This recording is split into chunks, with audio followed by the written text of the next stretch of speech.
Kalau kita ingin mengetahui dengan teori yang terbaik, teori yang paling tepat, maka hendaknya kita itu ambil teori tersebut dari Al-Quran dan hadis Nabi Muhammad SAW. Nggak mungkin luput, nggak mungkin salah, pasti benar, pasti tepat. Di dalam Al-Quran maupun di dalam hadis Nabi SAW, maka itu semuanya penuh dengan teori-teori kehidupan. Di antara teori yang menunjukkan bahwasanya kita akan menjadi orang yang bakalan bahagia dalam segala posisi kita, job kita, keadaan kita, sebagai seorang yang tampak bahagia di masyarakat atau tampak sengsara di masyarakat tapi kita merasakannya bahagia. Job apapun yang kita dapatkan, kita akan merasa bahagia. Berapapun yang kita dapatkan juga akan mendapatkan bahagia. Apapun keadaan yang Allah berikan, kita juga akan merasakannya dengan bahagia. Teorinya itu apa? Teorinya itu adalah hadis Nabi yang berbunyi, Man yuridillah bihi khairan yufaqihu fiddin. Siapapun yang dikehendaki Allah Ta'ala dan kebaikan, maka Allah akan memperdalam dirinya di dalam agama.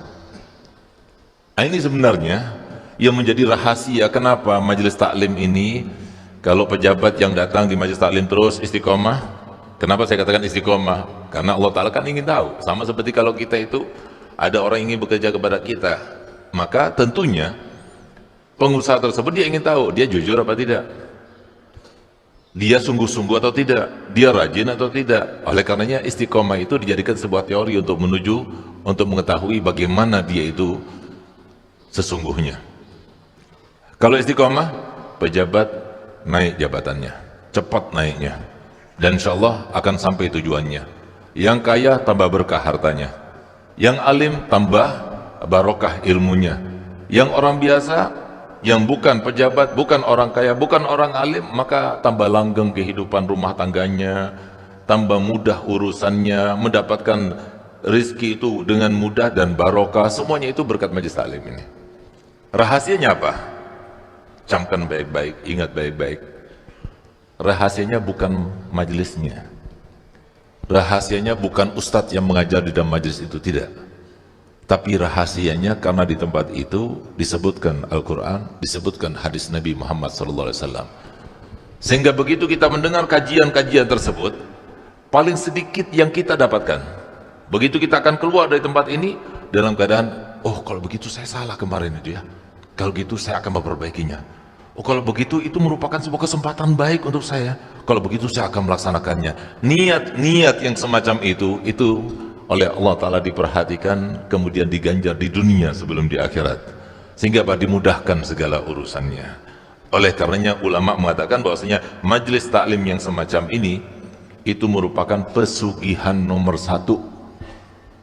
Jadi nggak boleh kita pesugihan. Kalau seumpama diistilahkan pesugihan nomor 1 majelis taklim.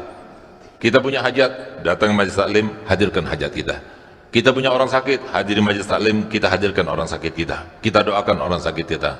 Alhamdulillah berkat majelis taklim ini, yang sakit dari jamaah kita doakan, yang meninggal dari jamaah juga kita bacakan Fatihah. Nah, kebetulan pada semalam ini salah satu jamaah kita meninggal dunia, dan selalu istiqomah saya melihat karena selalu salaman kepada saya dan dia paksa mencium tangan saya. Dia seorang wali santri juga di pondok kami, yaitu Muhammad Nabhan. Semoga kita doakan ya, semoga beliau diterima di sisinya. Dan semalam beliau berangkat ke Terawas ya untuk melakukan terapi, tapi kemudian meninggal di rumah sakit Terawas sana. Jadi semoga Allah merahmatinya dan Allah Ta'ala menerima semua amalnya, dan majelis sebuah narbusa yang biasa dia jadikan sebagai pendekatan diri kepada Allah Ta'ala menjadi bukti, menjadi saksi insyaallah kita semuanya dia termasuk min ahlil khair, sehingga beliau juga mendapatkan ampunan dan rahmat daripada Allah Ta'ala. Kemudian kita doakan juga ada yang sakit yang sekarang dirawat daripada jamaah, namanya Abdul Aziz, yang sekarang sedang di kemo. Iya, kita doakan dan kita bacakan Fatihah untuk yang meninggal, dan yang sakitnya semoga diberikan kesembuhan, serta orang sakit kita semoga Allah berikan kesembuhan. Al-Fatihah.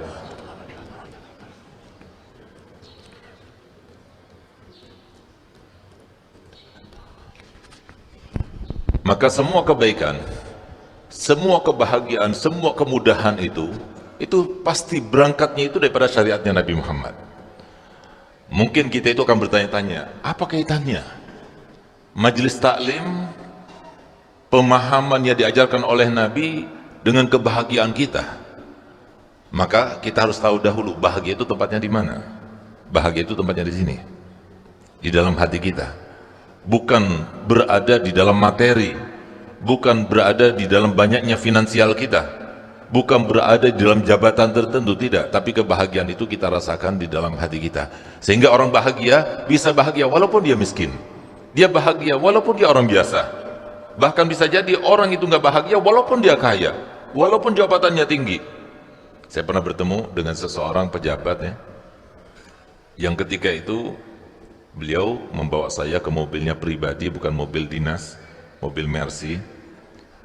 Kemudian dia katakan kepada saya, Bib, orang-orang mengira bahwa saya ini adalah orang paling bahagia di kabupaten ini, karena saya orang kaya, karena saya pejabat juga nomor 1 di tempat ini. Padahal Bib, saya ini mungkin di kabupaten ini orang yang paling berat cobaannya. Saya punya anak 3 Bib, sekarang tinggal 1. Yang 1 ini pun juga diuji oleh Allah Ta'ala.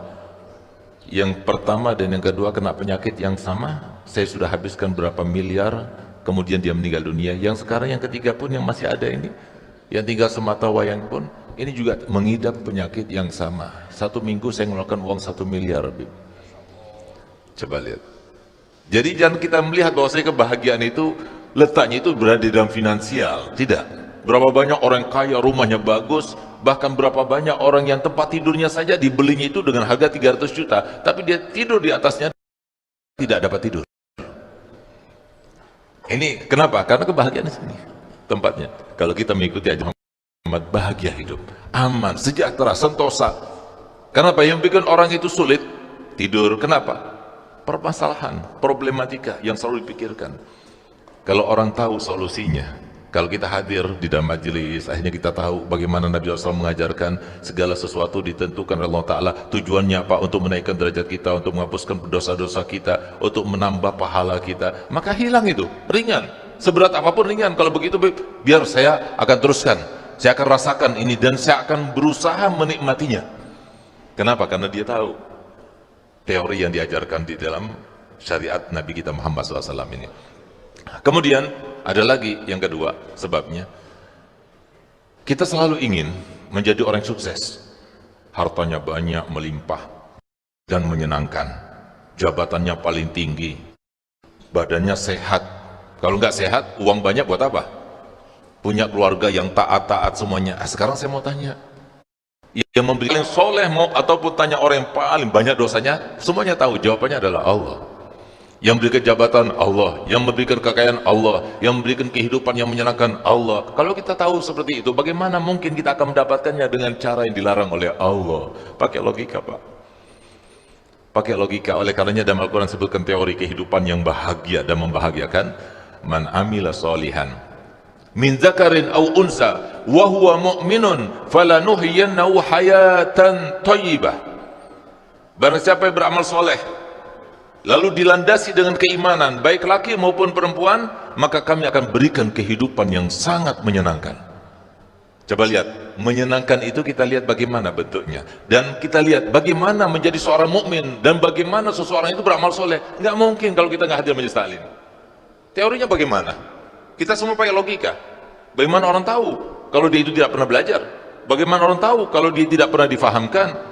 Kita itu tahu, hadir majelis taklim baru kita tahu, oh ternyata ini baik, kita lakukan. Oh ternyata ini jelek, kita jauhi. Itu dari majelis taklim. Kalau orang nggak tahu, bagaimana tahu? Bagaimana mungkin? Apalagi amal-amal yang soleh itu kalau nggak diniati dengan niat yang baik, maka nggak diterima oleh Allah Ta'ala. Sia-sia dia melakukannya. Nah sehingga Pak, harus belajar dulu. Apalagi sisi yang kedua, bukan amilah solehan saja, tapi wahuwa mu'minun. Dia itu berlabelkan keimanan. Dia seorang mukmin, bukan seorang amil. Bukan seorang yang bekerja, bukan seorang yang memperagakan amal kebaikan, bukan seorang yang hanya menampakkan akhlakul karimah, tidak, tapi dia seorang yang mukmin.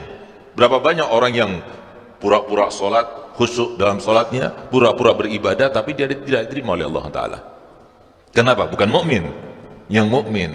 Mukmin itu ternyata sebuah pencapaian. Mukmin itu bukan seperti katanya itu sederhana, apalagi orang yang bertakwa. Orang yang bertakwa itu siapa? Orang yang bertakwa itu adalah orang yang pakai baju takwa gitu. Itu kan sangat sederhana itu. Bukan seperti itu sebuah pencapaian. Mukmin dan takwa itu sebuah pencapaian. Nggak mungkin kita itu akan mencapainya kecuali dengan langkah belajar dulu. Itu tahapannya. Hadir majelis taklim dahulu.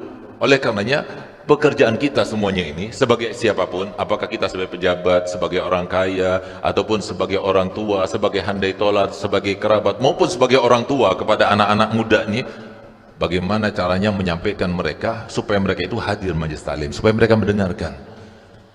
Dan termasuk daripada rahmatnya Allah kepada umatnya Nabi Muhammad SAW ini, tidak diperlukan untuk menyampaikan apa yang disampaikan Nabi Muhammad, seorang yang mahir dalam berpidato, dalam orator, tidak. Yang penting sampaikan. Kata Nabi Muhammad, balighu anni walau ayat. Yang penting sampaikan. Insya Allah yang mendengar itu, walaupun yang berbicara tidak ikhlas, yang berbicara tidak enak didengarnya, tapi keluar sudah ada bekasnya pada orang-orang itu. Apalagi kalau seumpama da'inya itu adalah seorang yang mukhlis, seorang yang bisa menguraikan kata-kata dengan cara yang benar dan sebagainya.